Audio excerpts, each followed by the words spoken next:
Good evening.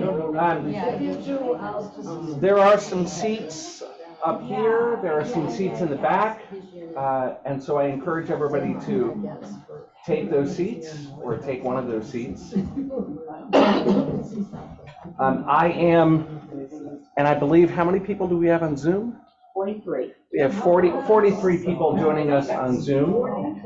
And this is indicative, I think, of interest in the topic and the story, and also indicative of the skill and overall talent of our speaker. I am not going to do a formal introduction because I think most people know Dr. Ed Halperin. I do want to say, and Sharon, you are here as well, this is a tremendous story that many of you know ran on the front page of the New York Times. By the way, I just want to confirm, Jody, can you confirm that people on Zoom can hear? Somebody should just confirm that they can hear. Excellent. It was a story that ran on the cover of the New York Times. It is something really that I feel tremendously honored to have been a part of, that was deeply moving for hundreds and hundreds of people who were present when we buried the ashes in our cemetery, and that raised a lot of questions. And I'm very excited for Ed to share how this story has continued to unfold even after we laid the tablet to rest many years ago. Ed. Thank you, Rabbi. Evening, everyone. Evening to the people on Zoom. And I wagered, Sharon, that 5 people would come.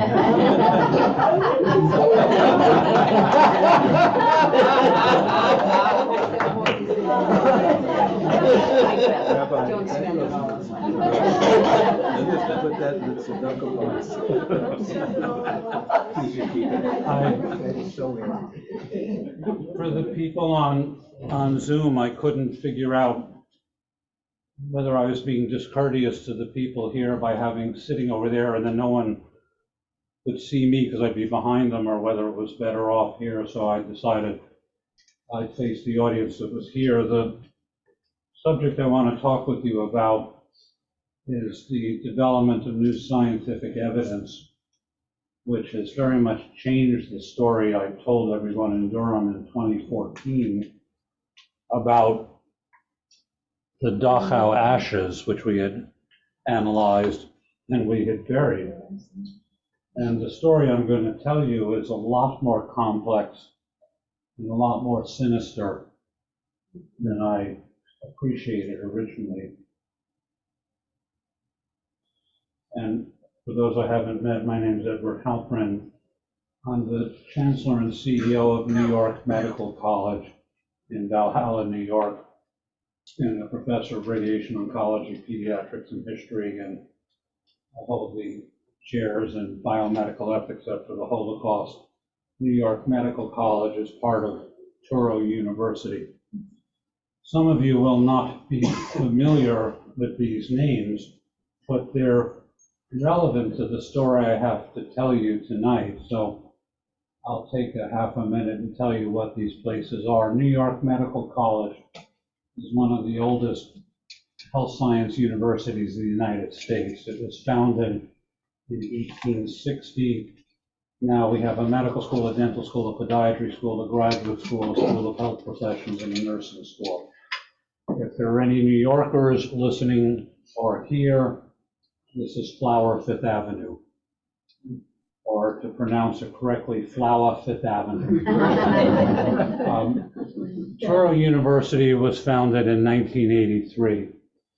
It has undergraduate schools, graduate schools, and professional schools. It is about 3.5 times the size of Yeshiva University, about 4 to 5 times larger than Brandeis. It is the largest university in North America under Jewish auspices. And besides where I work, I don't have any conflicts of interest of any financial sort in what I'm about to tell you. We're going to be talking about artifacts of a concentration camp. It's worth starting with where did those two words enter the English language. They're a contribution of the Brits. It is British.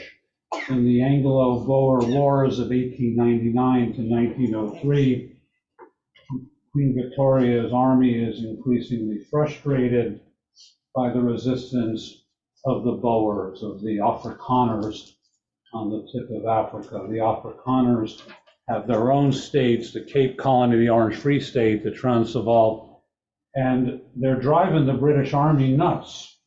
They cannot be subdued. They fight a guerrilla warfare, and they know the territory, and the Brits do not.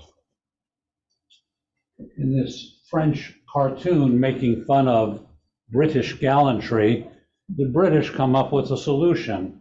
We will incarcerate the Boer women and children. We will make the men stop fighting. We will concentrate the women and children in camps, thus the first concentration camps for Boer women and children. This one looking rather modest, but you can see the size of these tent camps in South Africa. While the British are never accused of anything equivalent of gas chambers or mass shootings, the food supplies are abysmal in these camps. You can see this starving child with the child's mother.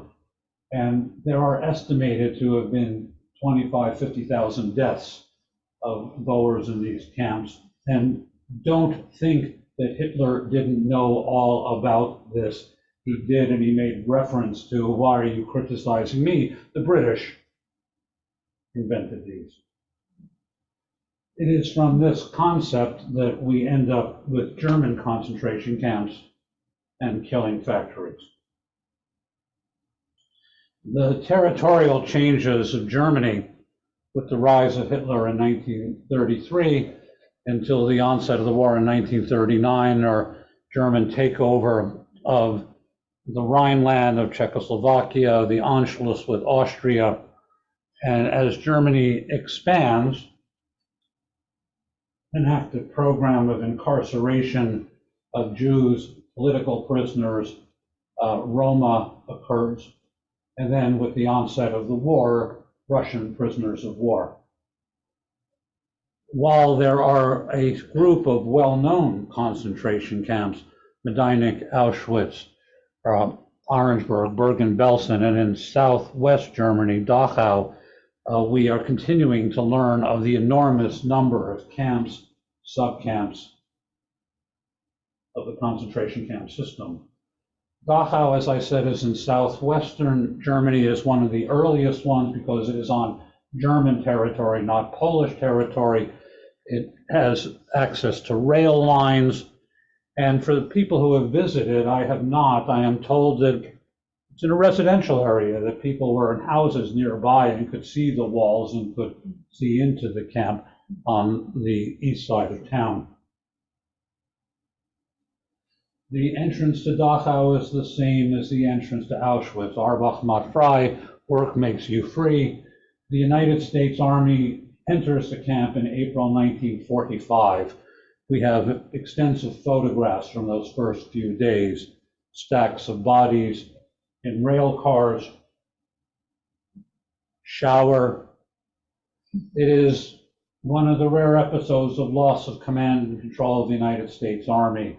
An officer lines up SS guards and opens fire on them until a colonel runs there to put a stop to it. And we have various reports of military historians of the liberation of Dachau. There are crematoria ovens which are demonstrated to the army, the smokestack of the crematoria.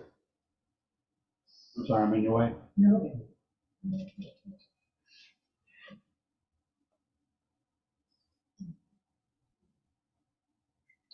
The army finds gas chambers, storage rooms for the gas, and living skeletons.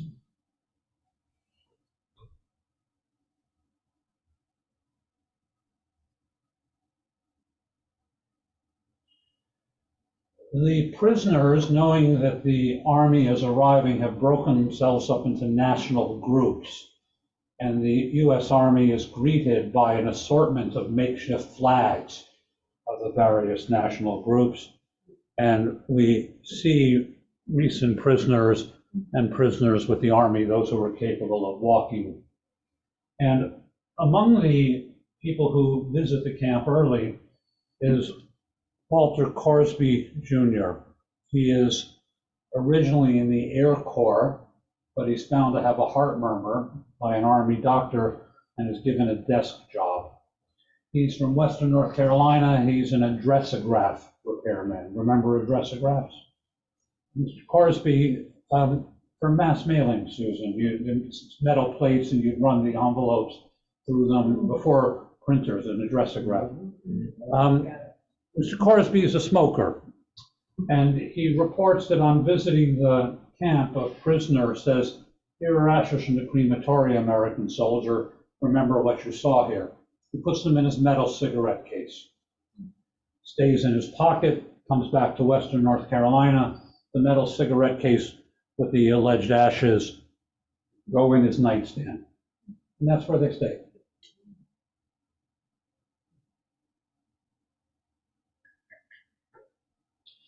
He passes away, and his son describes conversations with his father. Other fathers have war stories. How come you were just a pencil pusher? Pencil pusher, eh?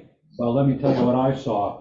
And he tells his son what he saw. The son transfers the alleged ashes from the metal cigarette case into a plastic box, and they continue to sit in the nightstand. He tries to give them to the U.S. Holocaust Museum. They say, "We don't take alleged human remains."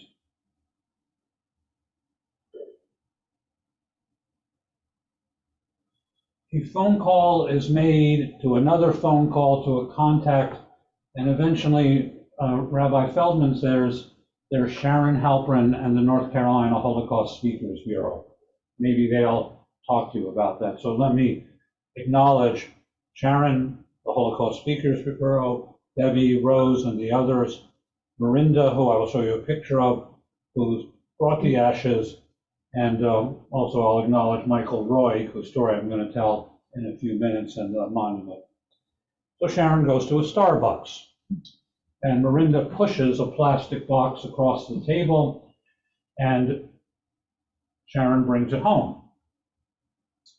And I get out my camera, and I start taking pictures on the kitchen table. It's either looks like a piece of limestone or a piece of concrete. It seems to have some kind of circular area and an indentation and half a hole, and it's in a plastic box. So I turn my camera to the side and take another picture, and there's a flat surface and a raised surface, and it seems like it has a bend to it. And what did they teach Harold and I in medical school? It's pathology. You have to have a ruler in the image. So here's Sharon's ruler. And you can see it's about an inch in largest dimension.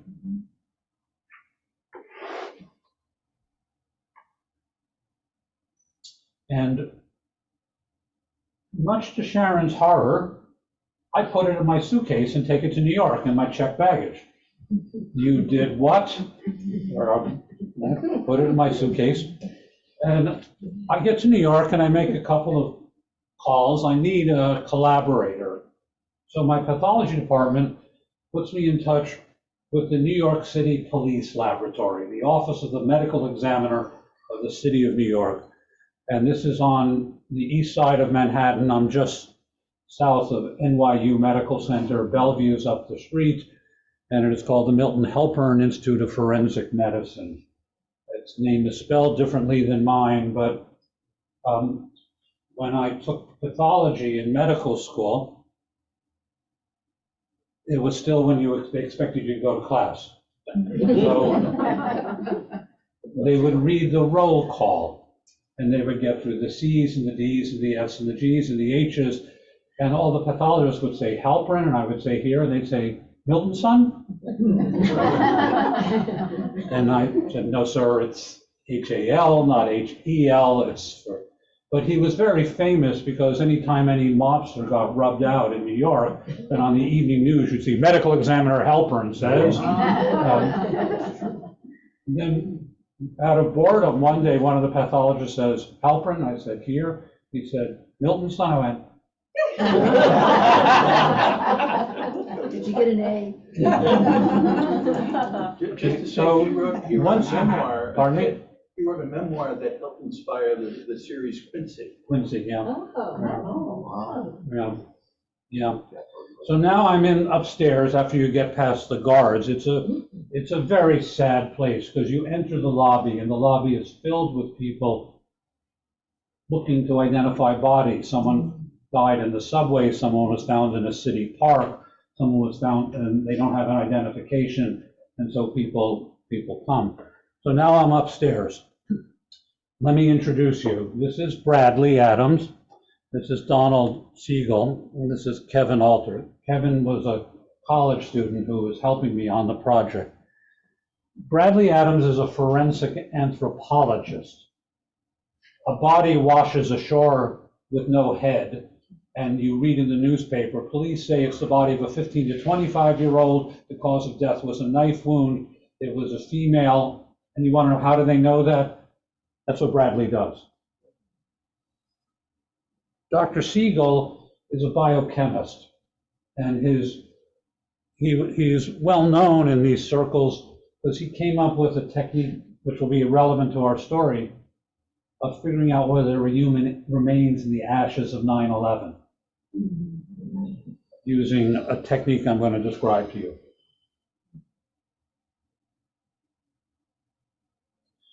We x-rayed the fragment and it looked heterogeneous, but there's no obvious pieces of bone.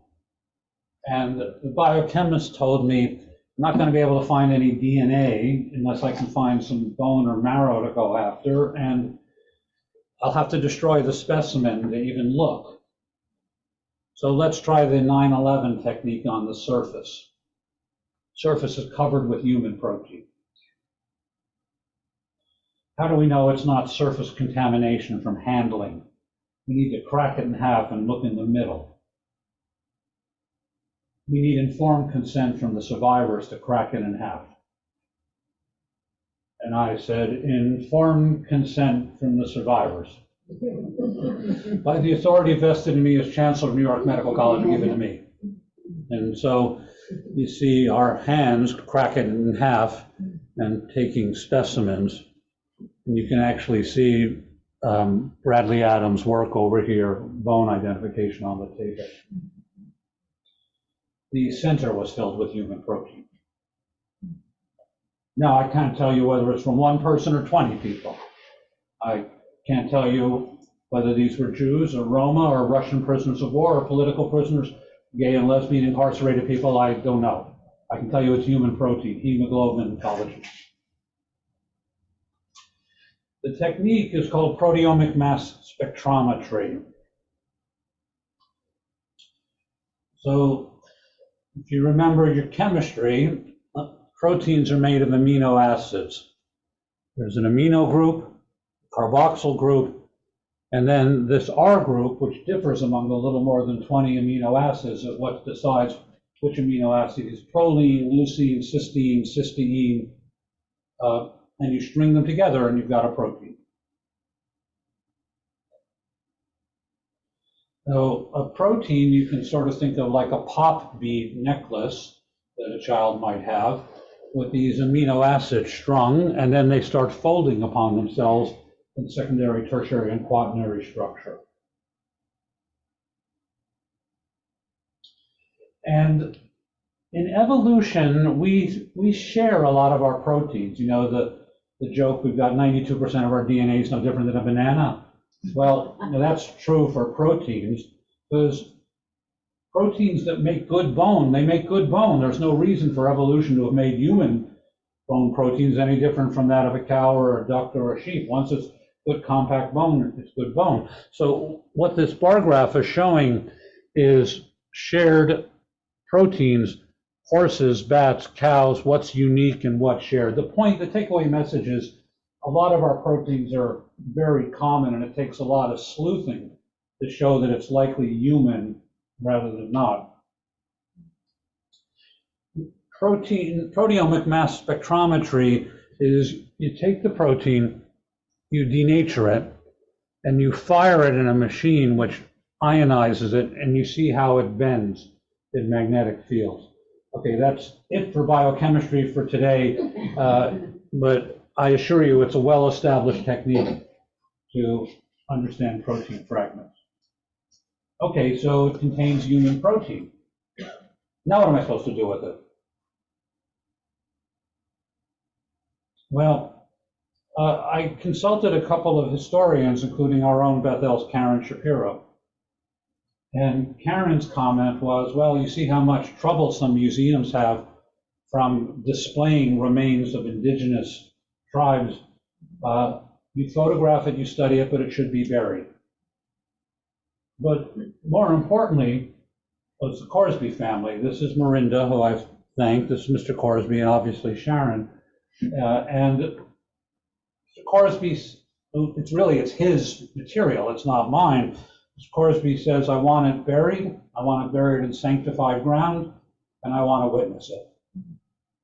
Okay, so that's what we do. I consult Rabbi Graber because you've got apparently cremated remains for the Durham Hebrew Cemetery. The ruling is it's acceptable to bury them. And so in 2014, several hundred of us gather at the Durham Hebrew Cemetery.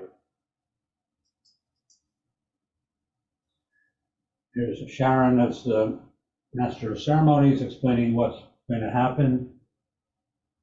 And here's the casket that was made by Steve Herman. Steve Herman, thank you. Steve Herman, a skilled woodworker, and he makes a casket for the ashes or human remains. And this is Mayor Bell. And I very clearly remember Mayor Bell. He says into the microphone, when you're a politician, they ask you to show up at things like this and say the Pledge of Allegiance, and then you leave, go to your next engagement. But I see what's going on here, and I'm not going anywhere. I'm staying for this. And I want to say that as mayor of Durham, I am honored that the town of Durham has some role to play in this story, and thank you very much for including me. So that evening I said to Sharon, well, we live in Chapel Hill, not Durham, but if he runs for election again, I'll send him a donation. Which I did. And when he finally retires from politics, I see an article in the paper and I write him a letter saying, there's no reason why you would remember me, but I remember that speech you gave in 2014. I want to wish you the best on your retirement, Your Honor. Got a letter right back. I remember that, what happened in 20, exactly. I have very strong memories of that. Thank you for remembering me. And you see Rabbi Graber, Rabbi Feldman, Dave Clapper from the Hevra Kadisha, and you got a veterans group there that had the casket with an American flag, which they presented to the Coresbys. And a grave was dug, and this is Dave Clapper taking the casket, and some people filled with their hands, and some people used a shovel. And this is Rebecca Hauser, and there were several Holocaust survivors there, including Rebecca, and I heard comments like, I didn't get to bury my parents, I didn't get to bury, maybe this is some closure. This is Mike Israel. Mike Israel was the CEO of Duke Hospital when I was at Duke, and now he's the CEO at Westchester Medical Center across the street from New York Medical College, our teaching hospital. And the reason I'm showing you his slide is Michael listens to the story in 2014 and says, no one would mistake me for being religious. I'm not religious. But let me be sure I got this right. of all the Starbucks in the world, it just happens to be a Starbucks where Sharon Halperin is.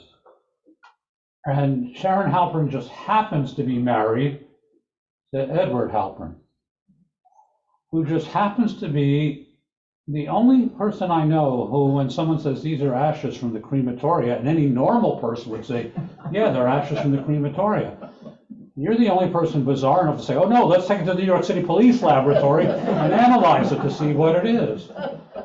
So I really don't think this is just a series of coincidences, Michael says, even though he says he's not religious. Sharon and the Speakers Bureau put out a request for proposals, and an agreement is struck with Mr. Roy, a Carborough artist, to make a monument, to have an unveiling 11 months later.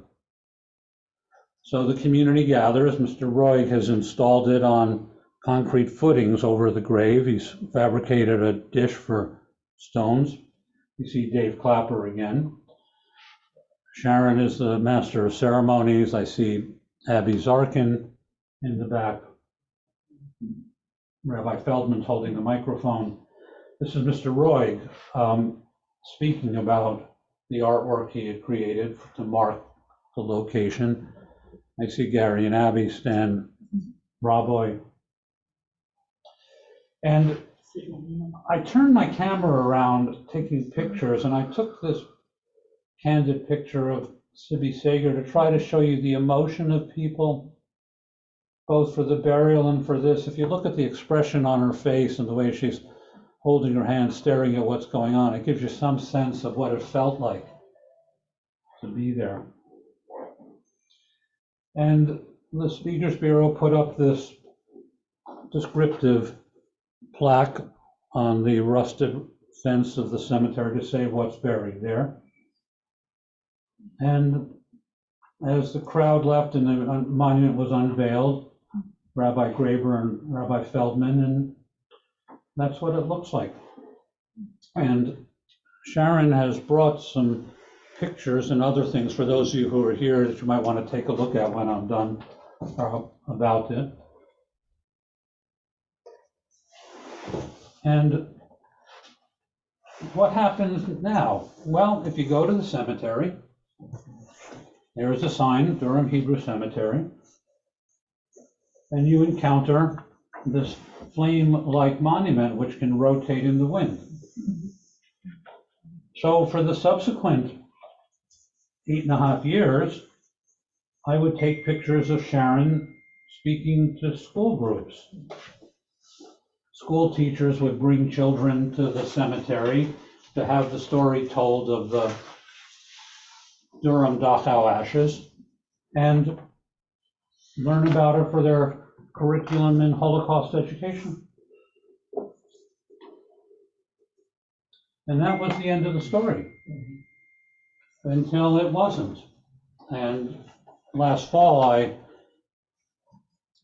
said to Rabbi Graber, I think I have something else to tell you, which is what I want to tell you now. And I'll just interrupt to say that Miranda wanted to clarify. She says in a comment in the chat, I'm not a Corsby, the woman in the photo with Walter's son. My name is Amanda Kossoff, and my father was Jewish. I stand corrected.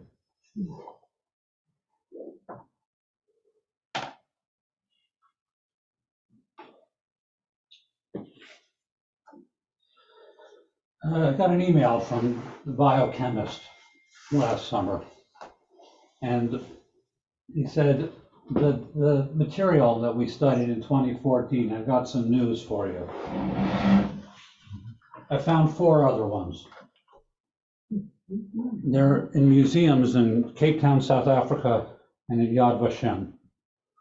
Here's the Durham fragment. If you measure the external diameter and the angle, it matches perfectly with these 4. The indentation matches perfectly with these 4. These 4 have numbers embedded in them. Can't see a number on ours. We found yet a 5th one. This one's in the State Museum for the Medina concentration camp.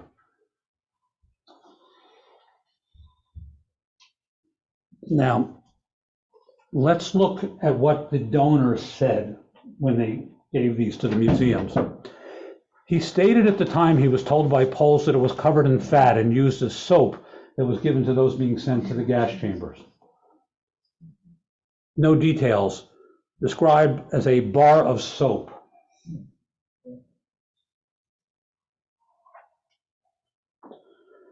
Found in Auschwitz, donated. Found in Illinois in flea market. It was a tag for left belongings given to Jews to deposit their belongings before entering the gas chambers. This is the one from Medinek. Found during excavations at Belzec. We think the Germans used them as a kind of receipt for valuable items which people brought them, part of the procedure before sending people to the gas chambers. Circumference is the same, indentation, hole. In fact, if you look at my dotted line here, this is the Durham fragment, front and back. See how it matches the hole? Except you got half a hole here. See? Yeah, it's a match. Okay, so we do biochemical analyses on 5 of these, what I'm now going to call discs. 2 are from Dachau, 3 are from Dachau, 1's from Orangeburg, 1's probably from Auschwitz. What do we know as historians? We know that the Germans are very concerned with how you get people into the gas chambers without stampedes, riots, or resistance. We know that in some camps, they tell prisoners, line your clothes up so you can find them when you come out of the shower. We have one eyewitness testimony saying there were coat hooks with numbers, and they told you to remember the number of your coat hook. And we have these descriptions, coat checks. Here's your little concrete coat check. You'll get your clothes when you come out.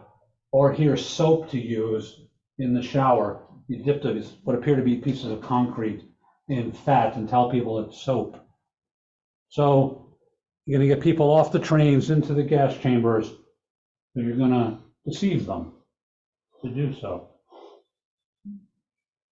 We know from history that there is a tradition of German crematoria tags in the 1930s when they're executing psychiatric patients and autistic and mentally retarded children, but they don't tell the parents they executed them, or the family, they say they died of typhus in the hospital, they died of infectious disease. That's why we had to cremate them. We know that they're using these little concrete crematoria tags with numbers, and you have to actually pay Hitler's government to get the ashes back, and they mail them to you. So these look like these crematoria tags, the original technology of the crematoria tags, but now we've got a story, coat checks, artifactual bars of soap. The proteomic mass spectrometry on all 5 discs show they're full of human protein. Most strongly for the Durham one, full of human protein, but all of them are full of human protein.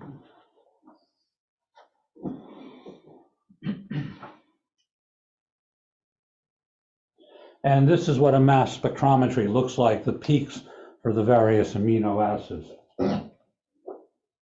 Okay, they're full of human protein, like the one we buried, but they're hard like ours. And I said originally it felt like lime to me. They appear to be some kind of concrete full of human protein. So I start to think, is there such a thing as a professor of cement? Yeah, there is. There is. I'm going to learn all about concrete and cement. I contact the the Portland Cement Association of the United States. That's their logo. There really is such a thing. You know, my mother, she should rest in peace, taught me no matter what it is, there's an organization and there's a magazine. So I get the director of research on the phone from the Portland Cement Association. Teach me all about this. And I call the chairman of the engineering program at Duke and I say, I'm an emeritus professor. I am not a crackpot. I need to tell you a story about some research I'm doing. And you have a professor of concrete. Yes, we do. Cement 101 for civil engineering students. May I speak to her and tell her about this? So I describe to them this work. So for those of you who have not kept up with this old house, let's review. Portland cement is Portland cement. You mix Portland cement with sand, that's mortar for laying bricks. You mix water and Portland cement with gravel or stones, that's concrete. That's what you build with concrete. You fill your cement up with gravel, pebbles, and the real engineers don't call it gravel or pebbles, they call it aggregate. Whatever the material is, you add to the cement to extend it and make it stronger. And I found that in some resource compromised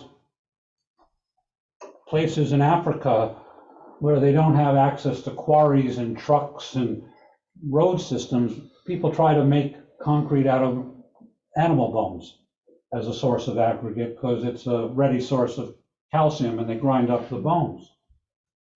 It doesn't make very good concrete, not as good as pebbles, but people have been looking at it. And I learned from the professor that when the Allies start intensively bombing Germany, it's really easy to knock out a cement factory. Cement has a very methodical way of making it. The formula has not changed for 100 years, and you hit part of the production line, it's out the factory. And there's a shortage of concrete. The Germans are having trouble repairing their airstrips for the military, shortage of concrete. Okay, so we've got large numbers of people herded off the trains into the gas chambers. Evidence that these coat checks or bars of soap were used to deceive people to go into the gas chambers. We know from historical records the technique of numbered coat pegs, arrange your clothes, coat checks, tell people it's soap for the shower. Now we can put it all together. What are these concrete discs? What did we bury? We appear to have buried either a coat check or soap for the purpose of deceiving people to go into the gas chambers. But they're full of human protein. What caused them to be full of human protein all the way through to the middle? It appears that instead of pebbles, the Germans used human bone as aggregate to make the concrete. It's the only explanation for this, for the science. The Germans used human bone. The obvious source of the bone was from concentration camp victims. It was clearly plentiful. It required no transportation. They still clearly had no compunction about using human hair or human teeth. Why would they hesitate to use bone to manufacture concrete? That's the way I can tie the whole story together for you. That's what I wanted to tell you tonight. What we buried was likely a coat check or artifactual piece of soap. We buried human remains, but the human remains were for the manufacture of concrete. So in conclusion, in 2014, I told you that these ashes contain human protein. That's still true. It was buried following a ruling by Rabbi Graber that the burial of cremated remains was appropriate. They're probably not cremated remains, but they're human remains. Well, they're cremated in the sense that the victims were cremated and then the bones ground up to make the concrete. I've told you about 4 other specimens of equivalent geometric configuration that contain human protein. They've been buried. I thought in 2014 they were compressed ashes from the crematoria. That was wrong. I think it's concrete, where our best judgment is that human bone was used as the aggregate. I presume it came from the concentration camp victims. Bone was plentiful. I cannot tell you if they were fabricated in the 30s or the 40s. It is also possible that in the crematoria, that these pieces of concrete were coated with ashes from the crematoria, which got ground into the surface over time. And they were most likely either coat checks or artifactual soap.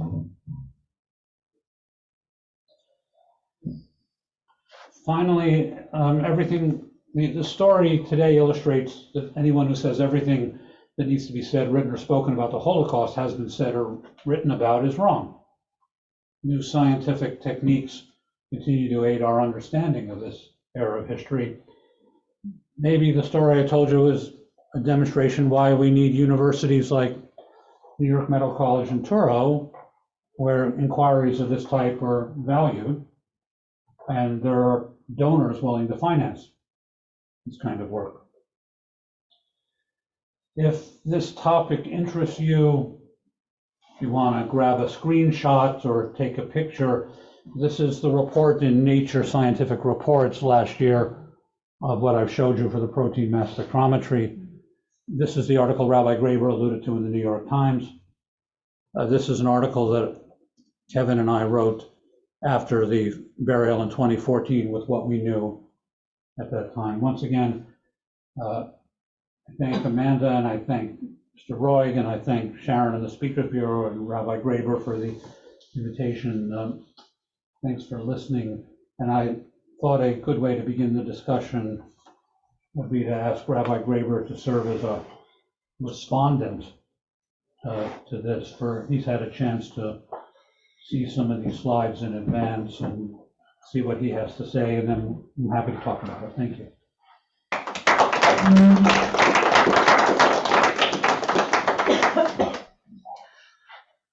Yasher Koach. So I want to say a few things. Ed, while you were speaking, one of the things I was doing is going through some old emails to find I do have the email contact of the director of Yad Vashem, and I realized I don't know whether she's aware of this story, but I certainly want to put it in front of her. So today is 1 year since, to the English day, since Rabbi Sager passed away. And in the wake, I've been thinking a lot about him, and he and I got to discussing this story as it unfolded. And one of the questions that we were tossing around at the time was, and I think you understand we were talking about this in a deeply respectful way, but the question was, after this burial of the ashes had taken place, if somehow we found out that it wasn't human remains, would it matter? In other words, that day of the burial was a deeply meaningful day, when, as you said, there were hundreds of survivors, hundreds of people, many of whom had lost relatives in the Holocaust, many of whom had lost relatives in Dachau, who came to our cemetery and had the opportunity to take dirt and to place it into the ground and to find some measure of closure after having gone a lifetime without ever being able to bury a loved one. I'm reminded of a story of a colleague of mine who was performing a funeral, and somebody exclaimed, how beautiful this is, and it took my friend who's a rabbi, took their breath away, and he realized that this was a Holocaust survivor who was saying what a treasure it is that we are able to bury our loved ones. Right? Something that I think we take for granted. And Rabbi Sager and I sort of played with that question, right? Is the meaning somehow changed? Is it different if all of those things were present and I want to almost say the kedusha, right, was placed, was given to this artifact, whether or not it was.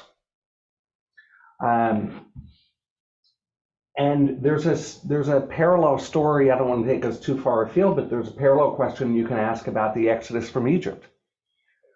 Scholars, there is a school of scholars who say the Exodus may not have happened. Maybe the Jews in the land of Israel arose from tribes who were already there, and other people, Richard Elliott Friedman among them, says no, it may not have been exactly as you hear in the Bible with all the numbers and everything, but there was a historical kernel there, and that's important.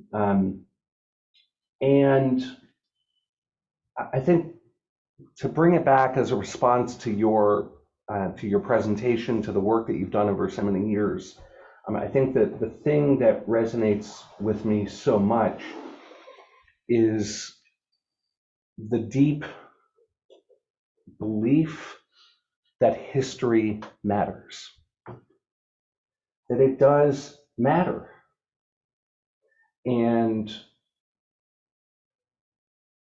whether it is because we have a deeper sense of the villainy which was committed by deceiving groups of people, by knowing that this artifact was used, that human remains were taken and then re-enlisted into wicked purposes to create more human remains to bring more people to their death. But that it matters terribly what happened. And my reaction is that we live in a world where that is under assault. And I'm speaking not only of the Holocaust, where ignorance of what happened in the Holocaust is rampant and terrifying, but also where just generally the study of history is, not valued in universities, and where generally the idea of truth and facts is under assault, that everything is just a series of opinions.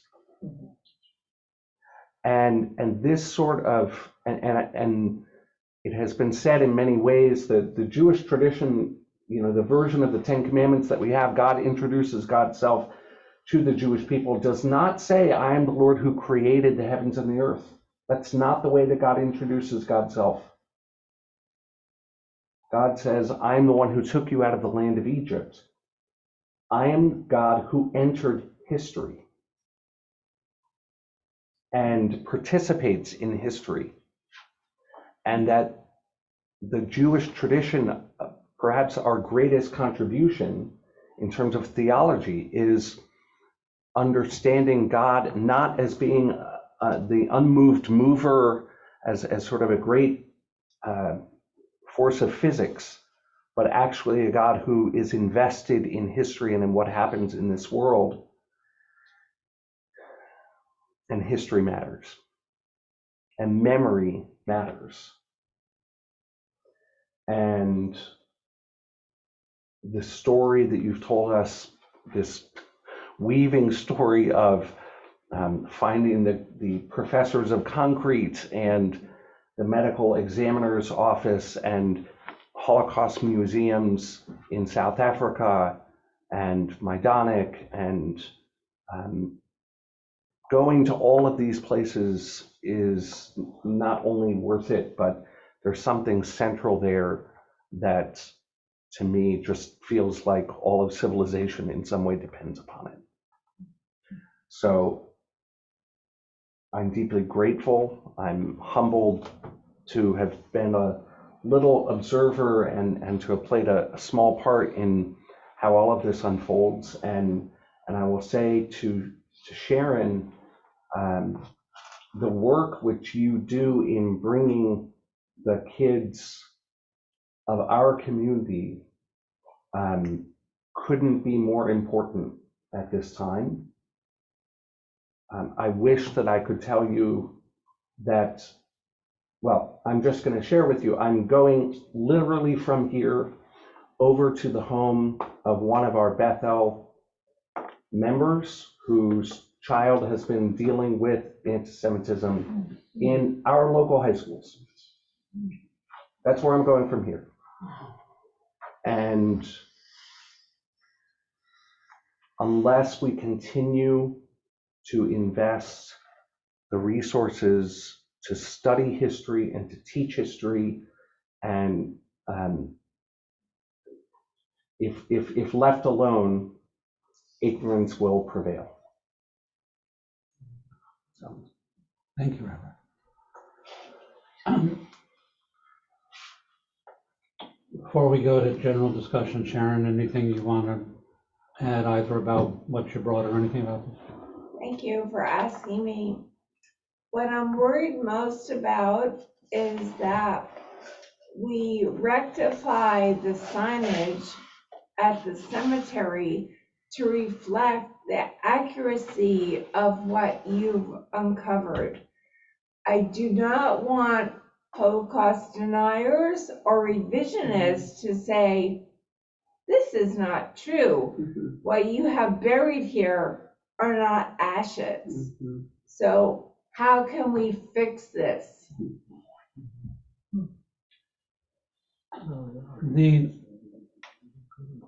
If we're consistent with the story I told about evolving science, I think the safest approach is a QR code, which could be updated over time. So if we put a QR code there and someone can come by saying, you want to see up-to-date information on research here, grab a screenshot of this and it'll take you to Professor Siegel's article or to an explanation of this. And if there is more research, either I or the next person, 9 years from now stands up and says, now we understand something else about it, there'll be more to be told. But I think that would be the best way. If I can, yes, we can do that. And I want to, Sharon, the answer to your question is, the Holocaust revisionists are not going to care about a QR code. The people who want to pervert this story are going to pervert the story. What we need to do is to continue to do the right things and to argue passionately with the same passionate zeal of those on the extremes. We need a passionate middle that will argue there is a place for science, there is a place for reason. And so absolutely, we do the technological fix, but I also, behind your question, I don't want to lose sight of the fact that you're not going to win an argument with a Holocaust revisionist with an article in Nature magazine. They're not going to read it. I think we also have to think about the word ashes. If you cremate someone and grind up their bones and make it into concrete, still ashes. Whether we refer to what we did in 2014 was burying ashes, burying human remains, burying concrete, which contained human ashes, which contained human remains, I think it's all the same. These are, and that's what the science points to. There was, I see, let's start in the room. There was a hand out next to Harold. Yeah, I'm going to have to walk towards you, sir, because I don't hear very well. So let me get to that end of the room, so I'm sure I can hear you. Yeah, and Sharon, thanks so much for your discussion. And for people on Zoom, I will repeat the question. I'm really struck by something that seems quite ironic to me, and that is here we have the Nazis trying to eliminate and exterminate all Jews and eradicate the Jewish civilization, and yet have effectively retained and created a material structural memory of the Jews that is now almost like it could be in a way seem like a fetish to actually use Jewish bones and create a talisman or something as an image, but also it's here the Nazis eventually are wiped out themselves, and yet here is a structural, a solid symbol of the Jews still persisting. So in a way, it could be seen as in a hopeful way, and not just a tragic thing. And as you come back over here, I probably, forgive my paraphrasing, but just the observation that the Nazis sought to eradicate the Jews, and yet a memory of the Jews persists in concrete. Yeah. And perhaps there's something hopeful there. Perhaps, let me take what you said and run with it for about 30 seconds. After I presented some of this data at my university in New York, someone said, was it confined to these discs? Is it possible that relatives that I lost in the Holocaust are part of the concrete for a German building, a German road, a German driveway? Is that entirely plausible? In the same way that gold teeth that were taken from concentration camp victims was melted and reused. I have no idea how bad this story would continue to be. But it also means that we certainly know, those of you if you read something called the Vienna Protocol, this is because they continue to unearth caches of bones. They dig a subway in Berlin. They are working on a sewer system. They come across bones in the area near the Kaiser Wilhelm Institute, where it was located, or near a neuroscience institute. Whose bones were they? What are they doing down here? What should be done with them? Story may be even worse than these discs, perhaps. Yes, Laura. Are these discs the only known use of human bone in concrete of World War II in Germany? I mean, is this the only example of that? To my knowledge, yes, Laura. That the question was, are these discs the only known use of human bones? Could one go out, Laura, and say, I want historical records to show me what roads were built in the proximity of these concentration camps using concrete. I want to start chipping samples from them and start looking for human remains. One could try to run with this scientifically and see how bad this is or where else you would find human protein. But you've seen what I know so far,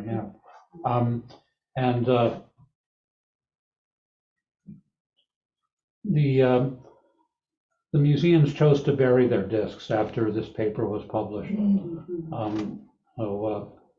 Yes, sir.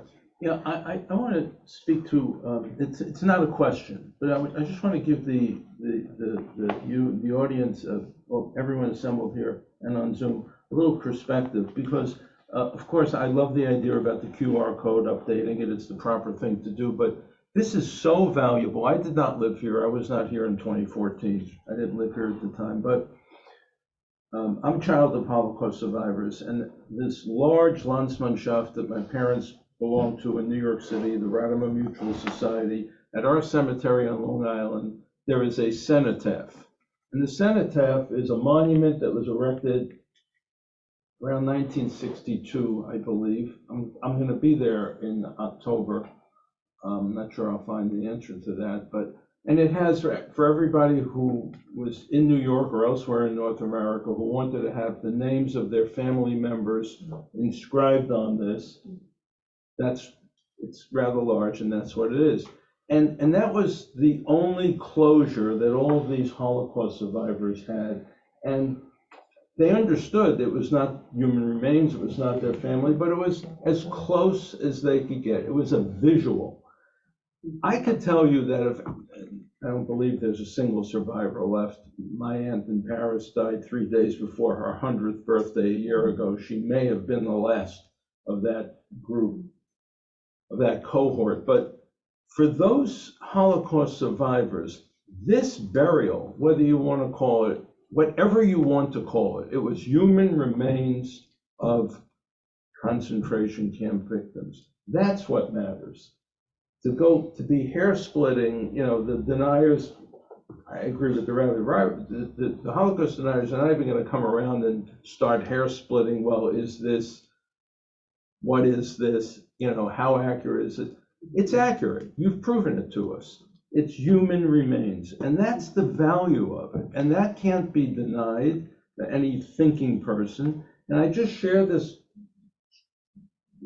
history with you because it's something that I grew up, and my older brother and I, and many of our generation in New York, the children of these, we grew up and we understood and the value of this.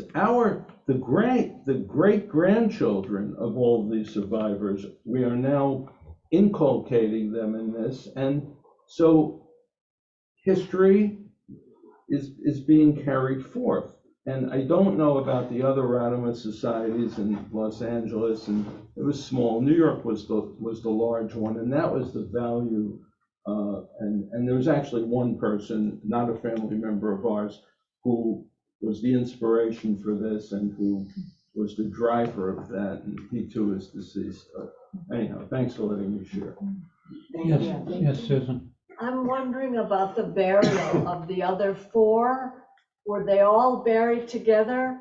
And the other part of the question is, how did they handle it?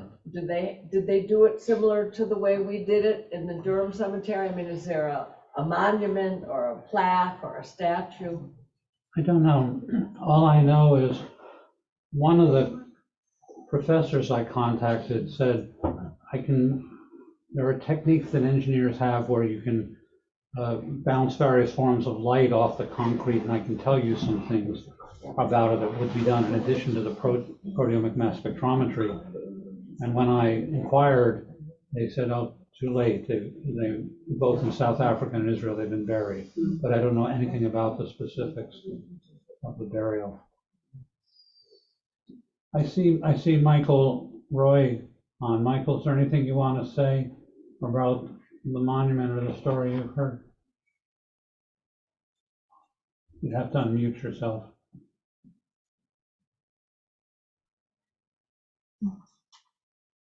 No, Stephen online has a question. Yes, greetings from New Haven, Connecticut.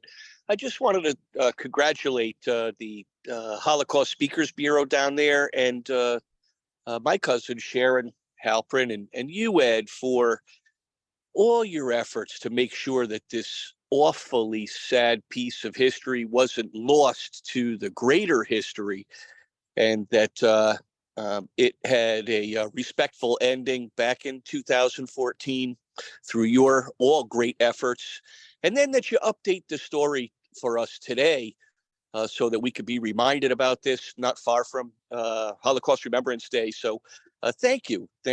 I suppose I speak for everybody who's listening to you tonight. So thank you so much for taking care. Thank you, Steve.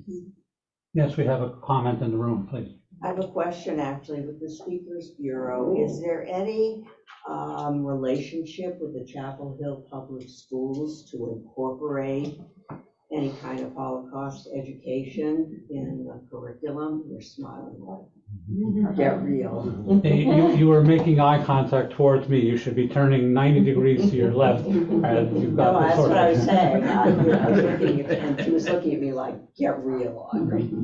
No, thank you for the question. Yes, we're in Chapel Hill, Carrboro, Cary, Raleigh, Wake Forest. We even go to Wilmington. We go to Montana via Zoom.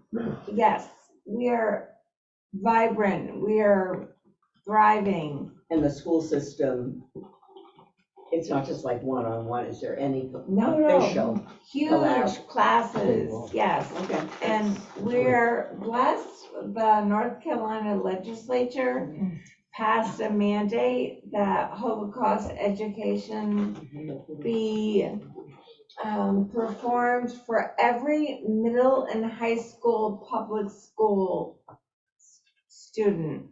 So beginning in 2023, it's gonna be a mandate. So hopefully our speakers will be going into classrooms.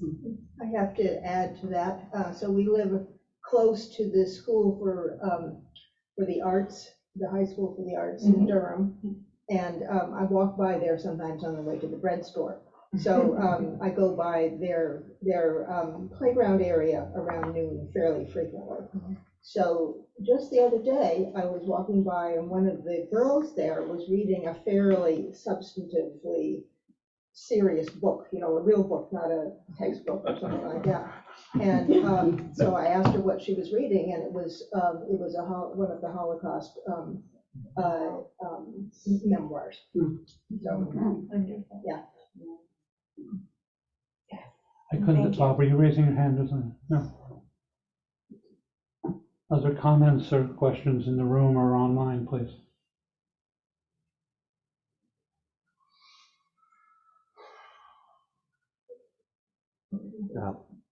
Let me close just by saying again, a deep, deep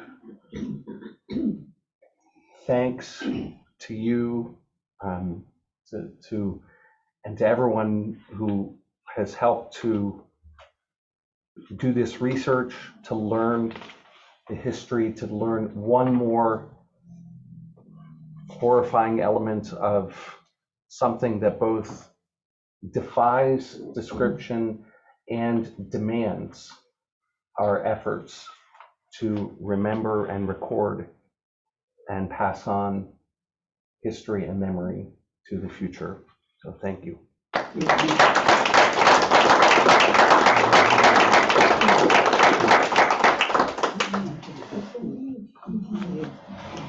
Everyone online will be ending the Zoom recording. Thank you.